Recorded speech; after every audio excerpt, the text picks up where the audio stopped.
할렐루야. 같이 한번 축복하십니다. 오늘도 은혜 받고 행복하세요. 오늘 30절에 보시면은 세례 요한의 증언이 나옵니다. 그는 흥하여야 하겠고 나는 쇠하여야 하리라. 거기에 보시면은 그 영어로 보시면 그렇게 되어 있습니다. must라고 하는 단어를 쓰고 있거든요. 이 영어 단어를 썼다는 이야기는 그렇게 됐으면 좋겠다, 희망사항이 아닙니다. 그렇게 되어졌으면 좋겠습니다 라고 하는 작은 바램을 거기다가 집어넣고서 이 고백을 하고 있는 것이 아니라 당연히 그렇게 되어야만 합니다. 그래서 당연히 예수님은 위대해져야 하겠고, 예수님은 자꾸 커져야 하겠고, 거기에 비해서 나는 작아져야 합니다. 나는 한없이 왜소하고 점점 사라져서 나는 보이지 않아도 괜찮습니다. 오직 나를 통해서 예수 그리스도가 위대한 분으로 보여만 질 수 있다면, 이제 그런 세례 요한의 믿음의 고백과 증언이 30절 말씀 속에 그대로 배어져 있습니다. 저는 이 본문을 기억할 때마다 제가 1976년도에 신학교 들어갔거든요. 굉장히 오래됐네 벌써.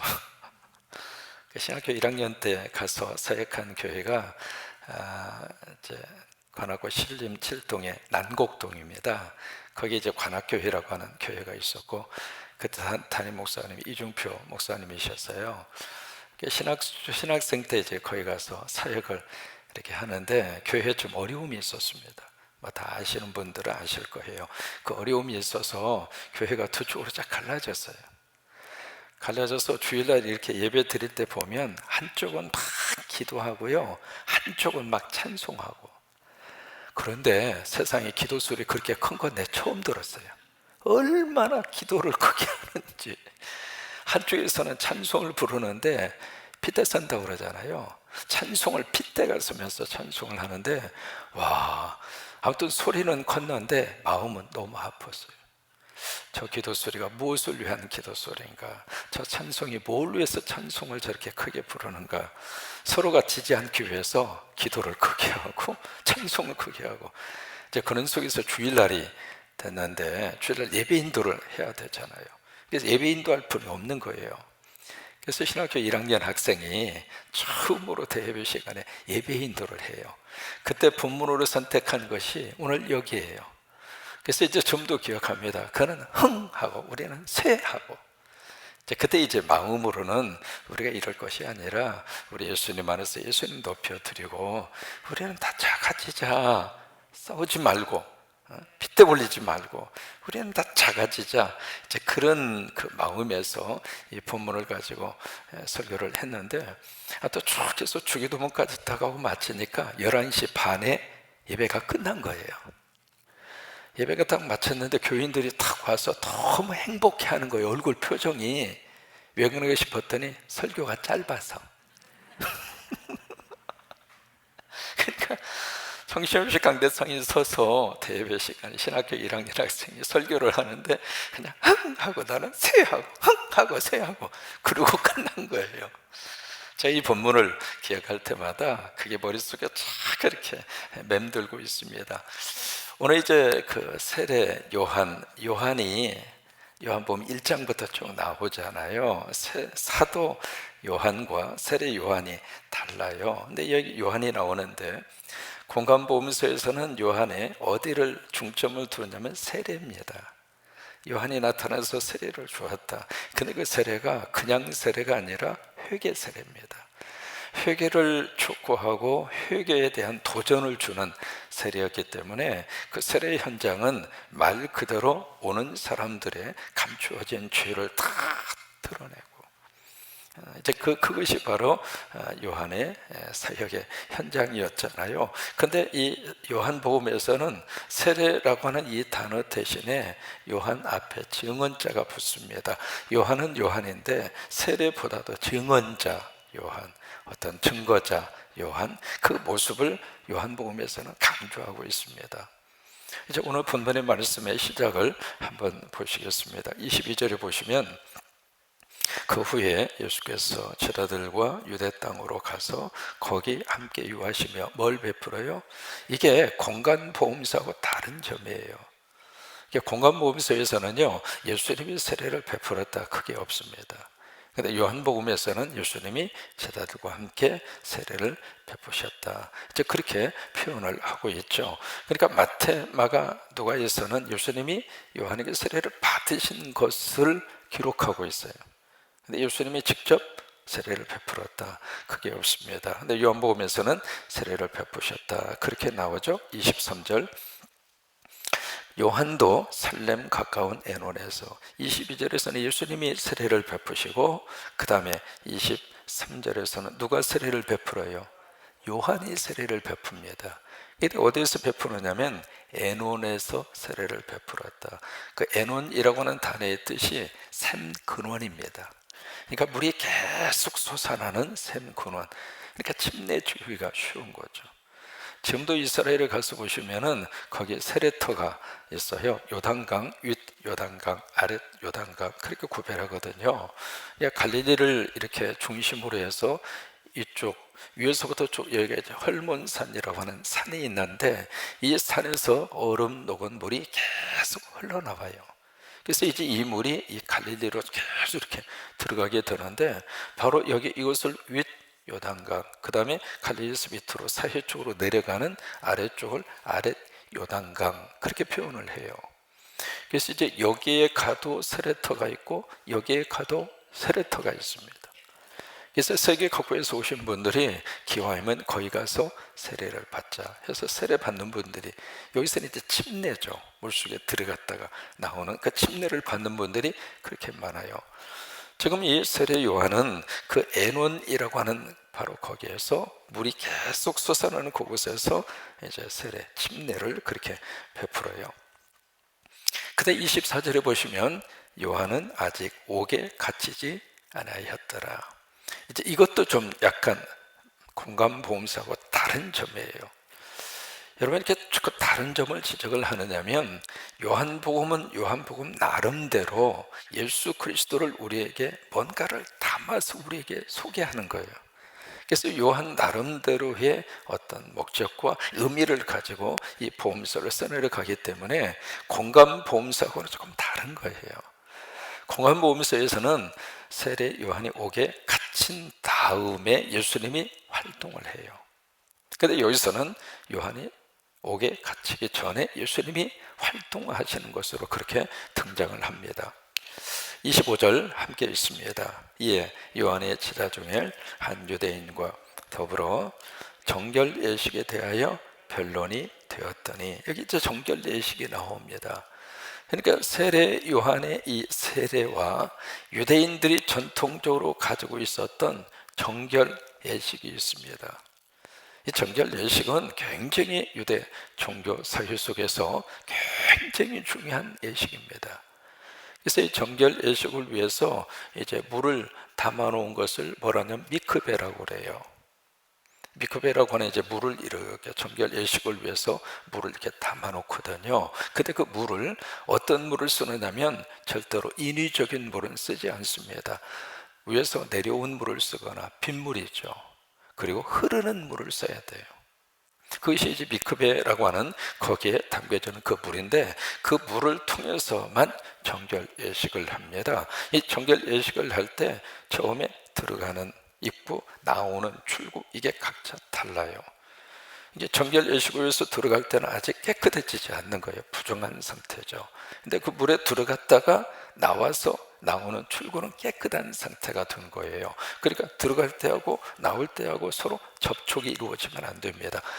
그 정도로 이 정결 예식을 철저하게 했던 사람들이거든요. 그러니까 이 세례 요한의 이 세례하고 유대인의 정결 예식하고 거의 같은 개념으로 보면서 서로 토론이 일어난 거예요. 그러니까 세례 요한의 제자하고 유대인하고 그렇게 토론이 일어났는데, 그 다음 절에 보시면은요, 26절에 와서 이제 질문을 합니다. 질문을 하는데 26절에 그들이 누구에게 갔느냐면 요한에게 갑니다. 자기 스승이죠. 스승 요한에게 가서 뭐라고 지금 질문을 하느냐면, 라비어 선생님, 선생님과 함께 요단강 저편에 있던 이 누구를 지금 머릿속에 연상을 해야 될까요? 예수님이에요. 그분 곧 선생님이 증언하시던 이, 그러니까 지금 요한은 증언자로 나온 거예요. 지금 요한이 계속 예수님에 대해서 증언했잖아요. 증언하신 바로 그분이 세례를 베풀매 사람들이 다 누구에게로 가요? 예수님 쪽으로 간다 이 말이에요. 여기에 지금 가만히 한번 우리 머릿속에 상상을 해보면 이 문제 때문에 지금 유대인하고 막 토론을 했잖아요. 그러면 요한에게 가서, 자기 스승에게 가서 이걸 물어야지. 유대인의 정결법하고 우리 세례하고 뭐가 차이가 있습니까? 그렇게 묻든지, 그게 정상이거든요. 아니면 당신이 베푸는 이 세례가 더 능력이 있고 이 세례가 더 효험이 있고, 아니면 이쪽 유대인의 이 정결 예식은 구약의 전통이니까, 종교적인 의식이니까 좀 효과가 줄어들고, 뭐 그런 내용을 가지고 물어야 정상인데, 여기 질문하고 있는 내용은 그게 아닙니다. 당신이 지금 이 세례를 베풀어서 많은 사람들이 세례 요한 당신 곁으로 모여들었는데, 세상에 당신이 증언을 하시던 그분이 예수님이 세례를 베푸니까 그쪽으로 사람들이 다 가버리고 있습니다. 그 얘기예요. 그러니까 이 요한의 입장으로서는 당신의 세례보다도 예수님의 세례가 더 영적으로 세다 이 말이에요. 그걸 지금 누가 이야기하고 있는가? 제자가 이야기하고 있는 겁니다. 여러분, 만약에 여러분이 가르치는 제자가 와서 스승에게 막 저쪽이 더 실력이 있고 저쪽이 더 힘이 있고 저쪽이 더 세고 그런 이야기를 하면서 당신 제자들이 다 그쪽으로 가고 있습니다, 그런 이야기 하면 여러분의 입장으로서는 기분이 좋아요? 아니면 자존심이 상해요? 자존심이 상하죠. 그런 분위기예요. 이해가 되셨어요? 그 분위기 속에서 그렇게 딱 던집니다. 그러니까 요한이 여기서부터 이제 요한의 본격적인 증언이 나옵니다. 이 내용이 36절까지 이어집니다. 이게 뭐라고 지금 요한이 증언을 하느냐? 자, 27절을 같이 한번 읽겠습니다. 요한이 대답하여 이르되 만일 하늘에서 주신 바 아니면 사람이 아무것도 받을 수 없다. 참 여기에 중요한 두 단어를 씁니다. 하늘에서 기브 주시지 않으면 그 다음에 아무도 receive 받을 수 없다. 그러니까 하늘에서 기브 주시지 않으면 땅에서 아무도 receive 받을 수 없다. 테이크할 수 없다. 여러분, 이 말씀은 바로 뭐냐면 하나님이 주셔야 우리는 삽니다. 우리는 받아서 사는 사람들입니다. 우리 스스로가 무엇을 만들어서 사는 것처럼 생각하지만 그게 아니에요. 하나님이 주셔서 살아요. 오늘 하루의 생명 하나님이 주셔서 살아요. 오늘 하루 먹고 사는 것 하나님이 주셔서 먹고 살아요. 오늘 하루 우리 자녀들 하나님이 보호하셔서, 하나님이 지켜주셔서, 어느 곳에 있든지 하나님이 보호하셔서 우리 자녀들이 살아요. 바로 여기 세례 요한은 아주 삶의 중요한 원리를 우리에게 설명을 해주고 있습니다. 네 힘으로 사는가? 아니야. 우리는 받아서 사는 존재예요. 그렇기 때문에 우리가 모든 것들을 당연하다고 생각하면 안 돼요. 이것도 당연하고 저것도 당연하고 그거 아니에요. 부모님이 나에게 베풀어주는 사랑 당연하다? 아니에요. 그러니까 여기에 이 예수님이 이 세례 문제를 딱 걸고 넘어지니까 이 요한은 너 그렇게 생각하지 마. 하나님에게 받았으니까 그분이 그렇게 하시는 거야. 하나님이 주셨으니까 예수님이 능력 있는 세례를 그렇게 하시는 거야. 바로 그것을 요한은 증언하고 있습니다. 대단히 큰 사람이죠. 큰 그릇의 사람이죠. 그러면서 28절 이하에서 요한은 몇 가지 쭉 증언을 하고 있습니다. 28절 함께 읽겠습니다. 내가 말한 바 나는 그리스도가 아니에요. 이게 첫 번째 증언이잖아요. 난 예수가 아니다. 그러니까 자기의 존재성에 대해서 자기가 누구라고 하는 사실을 요한은 정확하게 알고 있었습니다. 나는 그리스도가 아니다. 난 메시아가 아니다. 우리 한국 같은 경우에는 나는 예수다라고 착각하고 사는 사람이 너무 많아요. 심지어 어떤 사람은 나는 하나님이다. 밝은 대낮에 자기가 하나님이라고 주장하는 영적 또라이도 참 많습니다. 그런데 참 희한한 것은 그런 사람을 줄줄줄줄 따라다니는 또 다른 똘마니들도 많아요. 표현이 좀 과격했나요? 그러니까 이게 자기의 어떤 주제를 파악을 하고 자기의 분수를 알고 사는 것도 참 지혜입니다. 나라고 하는 사람이 어떤 존재인가. 우리말에 그런 말이 있잖아요. 맵새가 황새를 쫓아가려고 그러면은 뭐가 어떻게 돼요?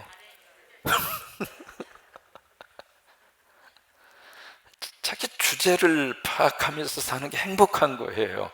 나는 이 많은 그릇에서 이만한 속에서 행복하고 이만한 속에서 감사하고 그렇게 사는 게 행복한 거예요. 괜히 하나님이 그렇게 우리를 만들지 않으셨는데, 나를 그렇게 만들지 않으셨는데 자꾸 황새를 보면서 저 다리 크다, 나도 저 다리만큼 크게 팔을 좀 한번 해보자고 그러면 끝나는 거예요, 인생이. 그러니까 요한은 여기서 증언합니다. 나는 그리스도가 아니다. 나는 그리스도가 아니다. 그러면서 나는 그분 앞에 보내심을 받은 자다. 나는 그분의 앞에서 당신의 길을 예비하는 예비자로 하나님이 나를 보내셨을 뿐이다. 내가 하는 역할은 그거다. 나 그 역할하고 역사의 무대에서 사라질 것이다. 여러분, 그게 너무 귀한 멋진 그런 모습 아닙니까? 서로 대통령으로 올라가는 사람도 그 자리에 영원히 있는 그 자리가 아니잖아요. 그래서 이제 요한이 그 다음에 또 하나 뭐라고 이야기하는가? 보내심을 받은 자라고 하는 것을 증언할 자는 누구냐면 너희다. 이게 참 요한이 가지고 있는 자기 제자들에게, 여기 이제 요한이 증언자로 그렇게 드러나고 있잖아요. 요한이 지금 증언하고 있는 그분을 이제는 너희들이 증언하라 그 말이에요. 내가 예수 그리스도를 증언했는데 그 증언한 것을 이제는 나를 중심으로 모여들었던 우리의 하나의 공동체, 이 자리에서 우리가 할 일은 예수 그리스도를 드러내는 것이다. 예수 그리스도를 증언하는 것이다. 그러니 너희들도 그 예수 그리스도를 증언해라.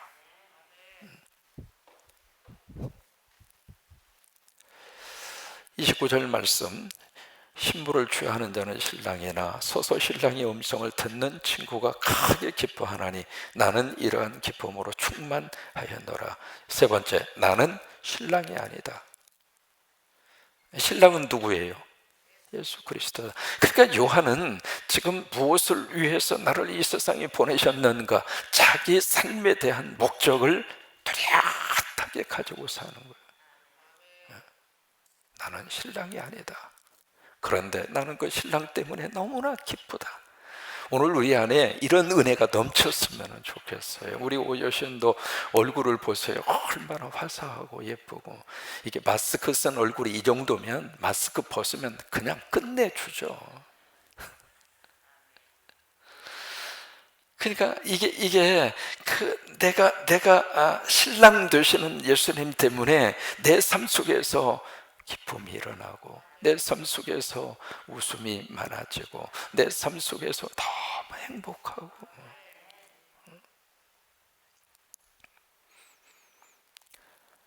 여러분, 기독교 안에 예배 속에서 하나님이 주시는 거룩한 은혜 가운데 하나가 바로 잔치입니다. 그래서 천국에 대한 모습을 성경에 쭉 말씀으로 이어갈 때 잔치하고 많이 연관을 짓습니다. 왜 그 단어를 거기다가 썼을까? 예배도 우리의 잔치입니다. 예배 속에 잔치가 있습니다.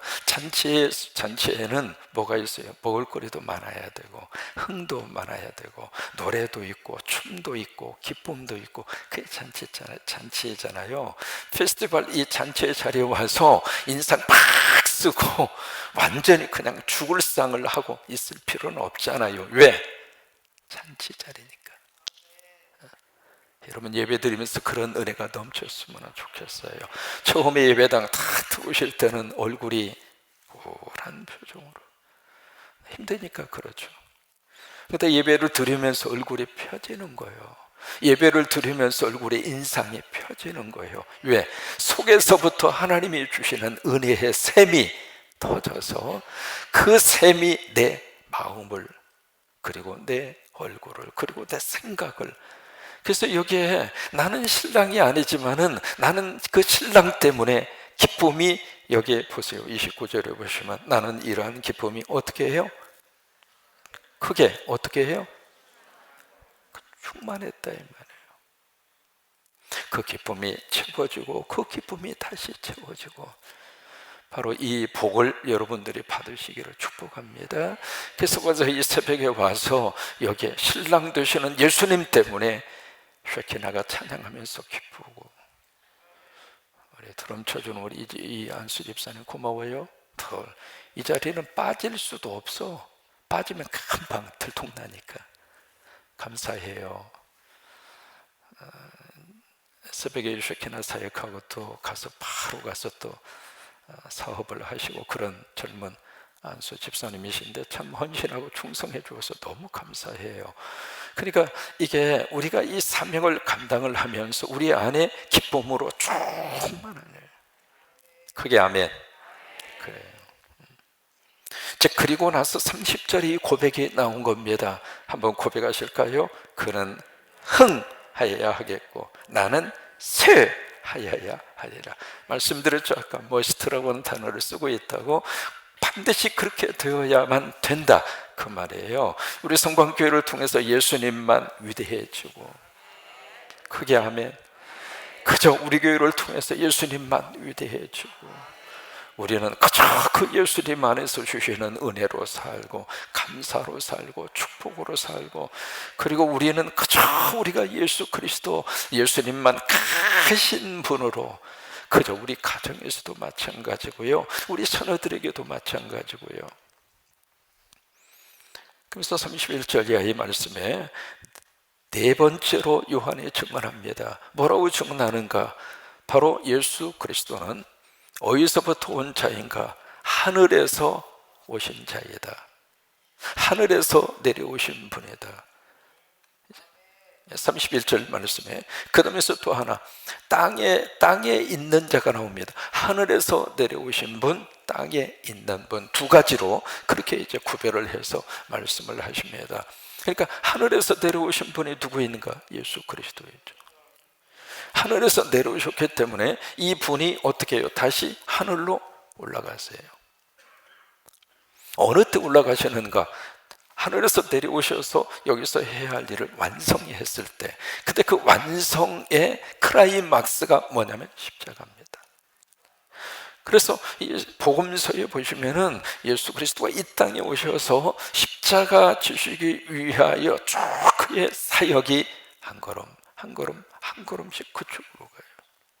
그래서 우리가 사순절이 끝나는 마지막 주간이 고난주간이잖아요. 고난주간 시작하기 그 주일이 종려주일이잖아요.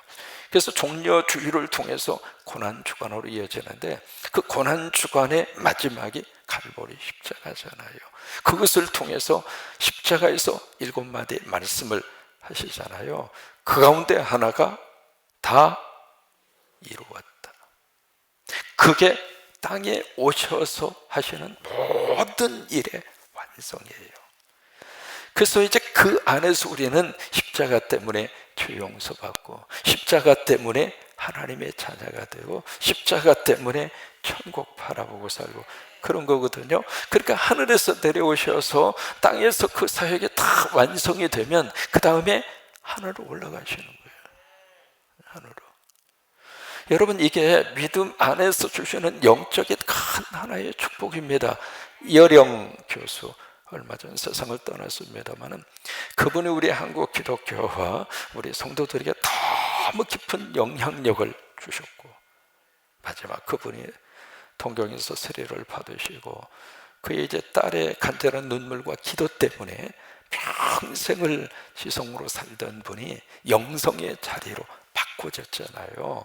그래서 우리 한국 교회와 성도들에게 마지막 그분의 삶을 통해서 우리에게 주고 있는 게 너무 아름다운 거예요. 당신이 이제 암에 걸렸는데 자기는 병원에서 투병생활 안 하겠다. 그게 이제 옳다 그러다 그런 문제가 아닙니다. 본인 스스로의 선택이죠. 그러면서 나는 끝까지 죽음 문제를 내 정면으로 도전하겠다. 그래서 마지막까지 치료받는 것을 중단을 하셨잖아요. 안 받으셨잖아요. 이제 그러면서 끝까지 그분이 이제 마지막 그의 모든 것을 쏟아서 믿음의 아름다운 세계를 우리에게 보여주셨는데, 그분이 한 말 가운데 그런 말이 있습니다.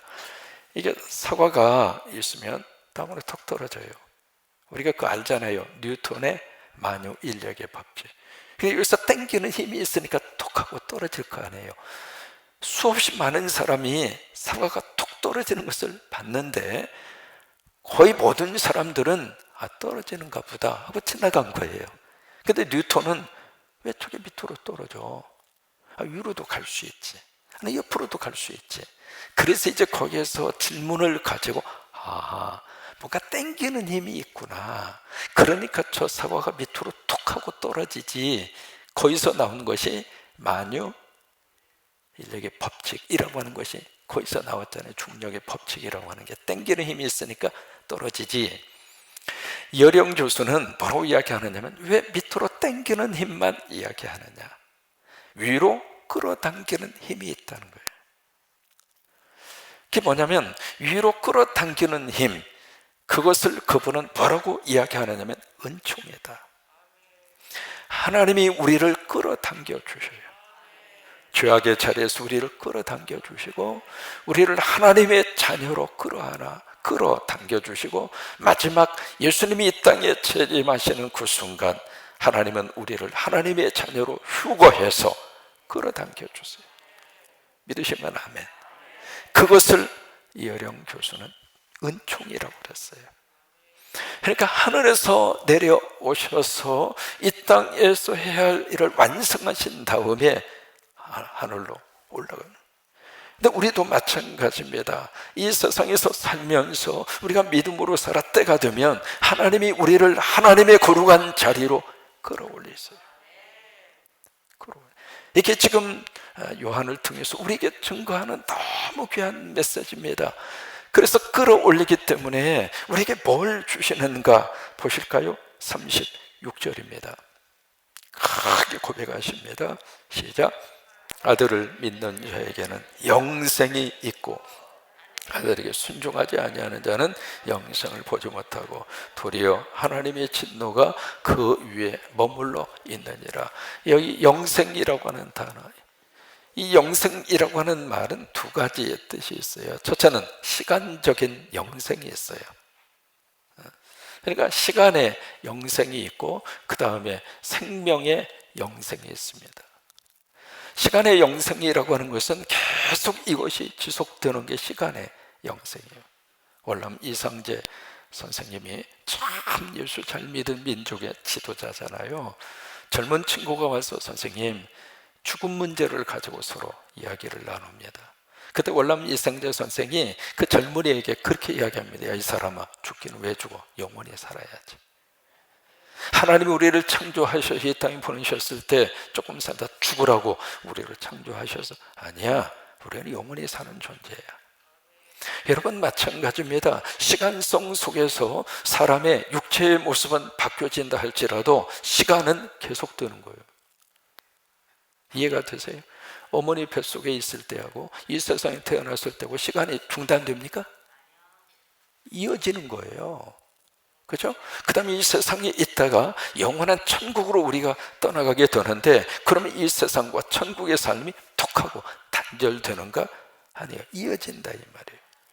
그러니까 시간의 영원성이 있어요. 시간의 영원함, 그게 이제 영생, 그 시간적인 의미에서의 영원한 생명, 이제 그것을 의미하고 두 번째는 생명으로서의 영생입니다. 오늘 우리에게 두 번째 이 생명으로서의 영생을 오늘 우리의 삶 속에서 그대로 살아냈으면 좋겠어요. 그러면 우리가 생명으로서의 영생이 바로 무엇인가?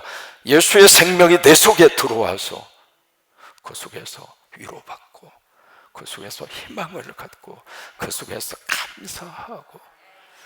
여러분, 이 지구의 이 땅 밑에는 뭐가 흐르고 있느냐면 수맥이 흐르고 있습니다. 그렇죠? 그 수맥은요 말할 수가 없습니다. 말라서도 안 되고요. 이 나무가 이게 깊이 뿌리를 내려서 그 수맥에다가 만약에 뿌리를 딱 박고 있으면은 아무리 가물어도 걱정이 안 되는 거예요. 왜? 거기 물이 있으니까. 그죠? 영생이라고 하는 것은 바로 그거예요. 하나님의 생명에다가 내 인생에 뿌리를 박는 거예요. 거기서 내 생명의 근거를 잡고 그 속에서 그 물을 빨아들여서 거기서 오늘 하루를 살고 또 내일을 살고, 여러분 그렇게 사는 것이 영생이에요. 여러분 이 축복이 여러분 속에 넘치시게 되기를 주의 이름으로 축원합니다. 그래서 이 요한이 가지고 있는 이게 이제 요한 1, 2, 3서에서도 같은 내용을 또다시 반복합니다. 아들이 있는 자에게는 생명이 있고 아들이 없는 자에게는 생명이 없다. 어떤 분은 그 본문을 보시면서 우리 집은 딸만 있는데요. 그때의 아들은 아들, 딸을 말하는 게 아니죠. 그러니까 예수 그리스도 안에 생명이 있다고 하는 이것이 요한이 깨달은 진리입니다. 요한복음 14장 6절의 말씀, 나는 길이요 진리요 생명이라. 그러니까 생명 논리가 이 요한 속에 그대로 배어져 있습니다. 요한복음 15장, 나는 포도나무 너희는 가지, 너가 내 안에 내가 너 안에 있으면 열매를 맺고. 이게 바로 생명 관계라 그 말이에요. 그것이 영생이라고 하는 거예요. 우리 마지막 절을 다시 한번 읽겠습니다. 36절 말씀 시작. 아들을 믿는 자에게는 영생이 있고 아들에게 순종하지 아니하는 자는 영생을 보지 못하고 도리어 하나님의 진노가 그 위에 머물러 있느니라. 아멘. 그래요. 오늘도 영생을 살아내는 하루가 되시기를 축복합니다. 아멘. 그러면서 30절에 있는 말씀대로 그는 흥하여야겠고 나는 쇠하여야 하리라. 우리 그렇게 신앙생활 하십시다. 그저 하나님이 주신 은혜가 있으면 그 안에서 최선을 다해서 하나님 높여드리고 십자가 세우고 그리고 하나님의 영광 드러내고 그리고 나는 하나님 안에서 오늘 하루를 영생으로 살고 오늘 하루를 감사로 살고 그런 축복이 넘치기를 주의 이름으로 축원합니다.